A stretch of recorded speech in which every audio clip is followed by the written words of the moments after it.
All right, welcome to another week, another podcast episode. Uh, you guys are awesome. This is fun. Thank you so much for sharing and all those beautiful things. And I love that this podcast helps so many people. That's awesome. It would be a real shame if I kept doing this and nobody loved it. So, anyways, thank you for your kind comments and shares and all those beautiful things. Keep it up, friend, because I love it and it helps people. Also want to remind you that this summer I am doing the bonus classes in Mama's Member of Create Your Homeschool Year with Confidence. And they are recorded and saved. So even if you join now, you'll still have access to them. And also you get to download the workbook absolutely free. So that's super awesome. I'm all about saving money.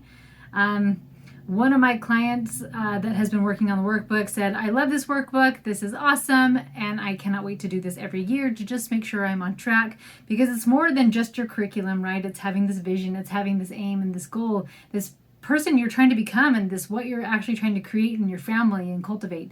And so we think so much that it is about like what book should we be reading and all these other things, but there's so much more to it. It's like, who do we want to become? What is the journey we want our family to be on, and where do we want to go as a family? And so homeschool is just the way we facilitate that. And I love having this workbook with all these questions you ask and get a very clear picture of what it is you're trying to create in your family. And then homeschool just simply facilitates that.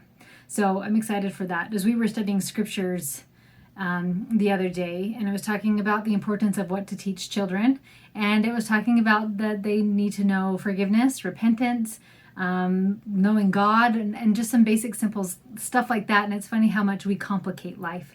Like, we just need to know the basics. We just need to know these things, and then all the other stuff is just fun and it's just exciting. And so I love to remember that. Like, do you know who God is? Do you understand repentance? Awesome. Then I'm killing it as a mom. So just some things to think about. All right, we're going to get real here, because I was talking to a client the other day and I was kind of telling her my story, and she goes, is this on the podcast? I swear I've never heard this before. And I go, no, I've never shared this before. And she goes, people need to hear this. So I want to share with you guys all the reasons why I should have never homeschooled. And this may not be what you think it's going to be, but I want to welcome to my life. The podcast is a great space to be myself and be candid and a little bit vulnerable too. So just kind of to see where I started in this homeschool journey, and maybe why I should have never started to homeschool. Because you guys get to see Meg 13-ish, 14 years in. Sorry, I never remember the exact number, so I always change that number. I have to think about it to remember the exact number. But over a decade, you guys are seeing a more polished product. And my husband will laugh because he's been an entrepreneur his whole life, and people have called him a 10-year overnight success. So to me, how am I going to say that right? To you, I may look like an overnight success, but it's been a 10-year overnight success where it has taken a lot of time and diligence to get to where I am. So I love that I get to help people do this in a much shorter time frame, but I wanted to show you and tell you where I started with. And like, my client just giggled when she heard all of this stuff of like, I cannot believe you decided to homeschool either after hearing all of this stuff. So wherever you are and you're like, here are the reasons I shouldn't homeschool or can't homeschool, let me tell you mine. So I got married. Fun fact, it's about 21 years now that we have been married. And when I got married, I was severely struggling with depression. And when I say severely struggling with depression, I mean severely. I was hospitalized twice because of actions I took because of the depression, and was in a psych ward for a while, both times, and in a lot of intense therapy when we first got married. Then I started having babies. And the depression wasn't as severe, and it started getting better, but it was definitely there, and it would show up randomly. I'd get baby blues sometimes, but just like it would show up in different ways and a little bit more explosive and different things like that. Then I had 5 kids now, so they came within 6 years. And the summer that I started toying around with the idea of homeschooling was a very rough summer. And I want to tell you why. Because I had just had baby number 5. And there were some complications that came from that. So she was kid number 5, and it is apparently very hard on your body to just be continually pregnant and breastfeeding. So that alone was really rough on my body. And I'm exhausted at this point. I have all these little kids. I'm pregnant again. And I'm like, I just want to sleep. I want to sleep a full night. So I had a terrible, which seemed like a really good idea at the time, idea of stop drinking water after a certain time of day. Maybe it was like 2 p.m. that I would just quit drinking water. And I was like, this is brilliant, because if I don't drink water past 2 p.m., then I don't have to get up all night and use the bathroom, and then I can have a full night's sleep and I don't feel like a crazy person, right? So, mind you, I'm on my 5th pregnancy of back-to-back pregnancies. And now I'm not drinking water. Well, guess what happens when you do those things? Your body shuts down. So I am now 38 weeks pregnant, and I wake up with some serious pain in my back. And I am excited because I'm like, I'm going into labor. And I had never had back labor before, but my mom had, one of my sisters had. So I'm like, oh, this is just back labor. Don't worry, baby. Like, oh, this is exciting, right? But then the pain felt different. And it wasn't coming and going like a contraction. It was just there. It just existed. And then the vomiting started. Excessive vomiting. And my husband got nervous. I was rightly so. And I told him, I don't think this is labor, babe.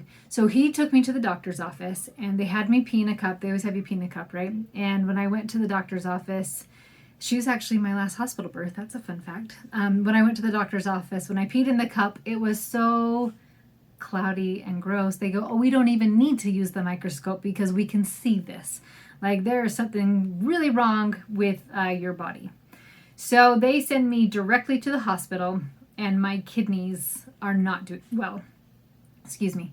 My kidneys are not doing well. So they're completely infected, serious kidney infection on both kidneys, and it is just a mess.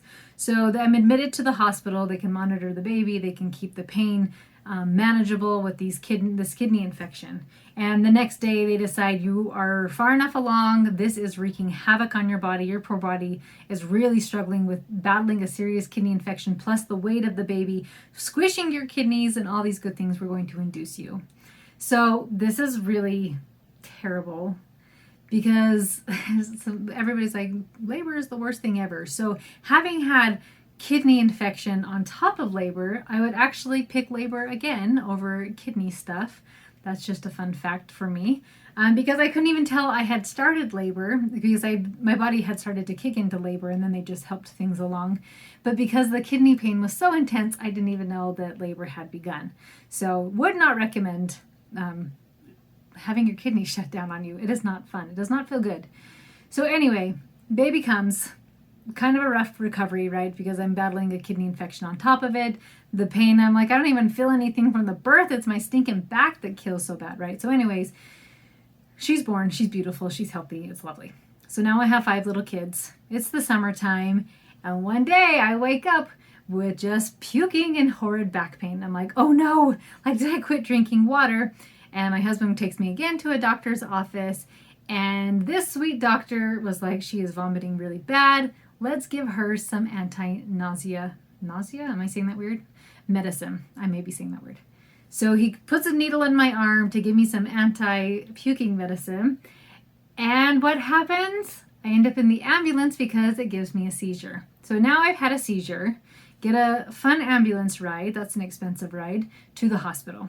And I'm in there, and they start x-ray, CT scans, x-rays, all the good things, and checking out my kidneys to find my kidneys are also full of stones. So not only was the back-to-back pregnancies hard on my body, but I just ate Tums like they were candy. And it was just building and building and building, all these kidney stones. And then not drinking water really was just the final nail in the coffin. So they go ahead and schedule me for lithotripsy, which is just the procedure to break up your kidney stones. But because there were so many and they were so big, they decided to do one kidney, give me a rest, and then do the second kidney. So the first kidney, they do the lithotripsy, which I did not know you had to be fully in the buff. And I was like, wait, what? As they're like knocking me out. I'm like, I didn't know, I didn't prepare. Anyways, fun fact, if anybody has lithotripsy, they make you do it in your birthday suit. So I do the first round of lithotripsy. It's fine, other than birthing a kidney stone is not pleasurable, but I survived and I passed the kidney stone. So I go in for the next round of lithotripsy thinking it's going to be kind of the same experience. But when I woke up, I went to a place that's like one of those same-day surgeries, right, where you just go in and go out. It's just its own clinic. So after the surgery, I woke up in the hospital and super confused.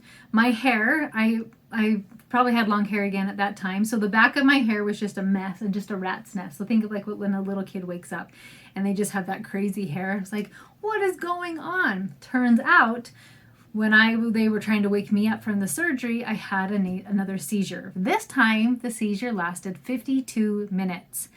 I messaged my husband to make sure I got the time right on that because I always thought it was 90, but it was only 52 minutes. So I had a seizure that lasted 52 minutes. So then they kept me over in the hospital, did all the scans, did all the, I don't know, MMR, EKG, I don't know all the things they did. Anyway, they did all the things for checking for seizures. They decided it was an allergic reaction. Like I failed all the tests, but they're like, but all the medicine's still in your system. And so like we think it was just an allergic reaction. So little did they know that I would continue to have them, seizures, and have had seizures on and off now for 13 years. Friends, this was all going down the summer that I told my husband I think we should homeschool. So let's look at this from my husband's point of view, because I've always laughed that like he wasn't super supportive in the beginning. And then I was really thinking about this, and if I were the opposite way, I don't think I would be very supportive either. He has had a wife who's been hospitalized a couple of times for severe depression. He's had a wife who has struggled with depression and outbursts and angry and just kind of an emotional, I don't want to say mess, but maybe that's a nice way to say it, just very emotionally immature. He is now having a wife that has been hospitalized for seizures, and we don't know what this is going to look like. My kidneys have shut down on me, like some major things have gone on. I have 5 kids, the age 6 and under, and I say, babe, I have a feeling that we should homeschool. Can you empathize with him for a minute of seeing maybe why he had some reservations? Looking at it from his point of view, like very concerned, would this affect my mental health again? Would I end up back in the hospital? Would I have a full mental breakdown again? How would having seizures affect my ability to teach and take care of our children? Was 5 kids under 6 too much to take on with homeschooling? Not even taking in mental health and like seizures, physical health, but like, is this just too much? There are 5 kids 6 and under, and we really want to add homeschool onto this. Here's the deal, friends. I knew I had been called to homeschool my babies. That feeling of that summer was undeniable. But then school came around and I completely panicked. And I hurried and signed my kids up for school. And I think it was a tender mercy that month of school was horrid. Not from the school or the teachers or anything like that, but the driving to and from. I had a first grader, a kindergartner, a preschooler, and now 2 babies. So I would have had a 1-year-old and a newborn, a 5-month-old, about 5 months old. So I had all these little kids, and I'm having to wake up babies to drive back and forth to school, to back and forth to preschool, back and forth to kindergarten, and then back and forth for first grade. My time now with my oldest, who was first grade, was only homework. So the only quality time we got together was doing homework, and then he was done and wanted to just go play. And that was all the time I got with him. It was so terrible that I decided homeschooling would be much better than this option. I pulled them out, and I have never looked back. The growth I have experienced from Meg all those years ago to Meg now blows my mind. I forget that is the person I was. This really severely struggled with mental health, struggled with enjoying life, struggled with children, struggled with my husband, struggled with all the things. And how interesting that the Savior was able to take those weaknesses and make them strengths. I think it is so beautiful. I take, just because of this, of the way I take care of my body, the growth with that. So not only mentally has there been growth, and the way I show up, there's been growth, but the way I take care of my body. so it doesn't shut down on me again. If you've ever really wondered why I'm the hippie mama, this is when I created a blog called The Hippie Mama, because I dove into, I don't want to ever experience this again. I still struggle with the seizures. They come and go. They came really bad when I got pregnant with George, really bad. And even during that first year, the severeness of them has actually increased, but what's the word I'm looking for? The amount of times they show up has decreased. And I'm still working on that and trying to figure that out, of how to manage life with having seizures and having homeschool, and knowing what to do when they do happen, and what is my game plan if I have a day where I'm so exhausted I physically cannot teach. How does homeschool keep going? This, I think sometimes you see polished products and you see like, I did homeschool from bed today, and maybe you don't understand why. That maybe it's because I had a seizure the night before and I'm so exhausted that I can be awake for about 30 minutes and this is what I got, and then I need to fall back asleep. So sometimes you may see these finished products and don't understand where I've come from. And maybe you're like, well, Meg can do it because she has this or she has this support. I want you to know that if you feel the call to homeschool, that call comes from heaven. And if that call came from heaven, then you better believe heaven is there in your corner to help you. I have had so many blessings talking about the angels that have assisted me within my homeschool, that have watched over my children, that have helped me and mentored me and helped me to become the person I am today. And the reason why I'm so passionate about all these things and everything I love with homeschool, and the things that I teach within my membership, and the growth that is possible, is because I have experienced the opposite. I have been somebody who has struggled with severe depression and severe mental illness, right? I have been somebody who was easily frustrated with my children. And yet the Lord still called me. And it makes me think of all the people he calls throughout history to do things that they think seems too difficult to do. But with his help, the Lord will strengthen me. What is that in Philippians 4:13? I, the Lord, will strengthen. I'm going to say it wrong. Philippians 4:13. I can do all things through Christ, which strengtheneth me. And that has been a mantra. Obviously, I need to repeat it more often. But the Lord will strengthen you. If he calls you to do this, he will help you. If he calls you to do this, he may not give you the full picture. There is no way that all those years ago that the Lord said, okay, Meg, in about 13, 14 years, I am not only are you going to be awesome with homeschooling, but I'm going to have you create a business and I'm going to have you help other people with it. It would have felt like too much, but he kept giving me the next step. Okay, Meg, your next step is this. Your next step is this. Instead of focusing so much on curriculum, maybe focus on hearts. Maybe focus on connection. Maybe focus on family culture. And he gave me step by step of what I should do with my family to get to where I am now. So if you've ever thought to yourself or told yourself, I should never homeschool. Maybe you were on the fence of like, I should never homeschool, and here are all the reasons why. Or maybe you are currently homeschooling and like, I should stop, and here are all the reasons why. Friend, heaven is always there to help you. And if you truly want to finish homeschooling and continue to move forward, God is there to help you. I am here to help you. And even though you may find reasons why you should quit homeschooling, I guarantee if you were willing to really look, there are probably a lot more reasons why you should keep going. I love you, friends. I hope you enjoyed the glimpse of what was going on in my life all those years ago when we started, and seeing that it really is, no matter what is going on, homeschool is possible when you truly believe in yourself. And when you believe in yourself, you will continue to progress and to keep moving forward. I love you. Have an amazing week, and I'll talk to you next time.